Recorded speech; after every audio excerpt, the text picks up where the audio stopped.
Matapos nga na makumpirma na ang pagtatapos ng mga programa ng ABS-CBN sa TV5, ay marami na nga ang nagsilabasan na balita at mga rumors na posible nga daw nakukuha na muli ng panibagong prangkisa ang ABS-CBN sa susunod na taon. At dahil nga dyan, maraming mga taga-subaybay ng ABS-CBN ang natuwa at nagsasabi na dapat na nga daw na kumuha na ang ABS-CBN ng panibagong prangkisa.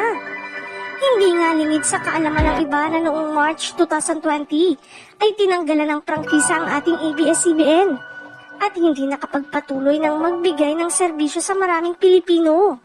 At dahil dyan, pinasok ng ABS-CBN ang ibang-ibang partnership sa maraming TV network gaya ng GMA7 at TV5. Ngunit ngayon nga ay malungkot na balita na tatapusin na ng TV5 ang kanilang partnership sa ABS-CBN.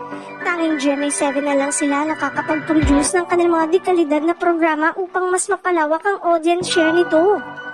Alam naman nga po natin ang ABS-CBN ang pinakamalaking TV network kung ikukumpara sa iba. Kaya suggest nga ng mga netizen na mas maigi na lang na kumuha sila ng panibagong prangkisa. Ano masasabi nyo dito? Payag ba kayo na kumuha ng panibagong prangkisa ang ABS-CBN? Magbigay lamang ng komento.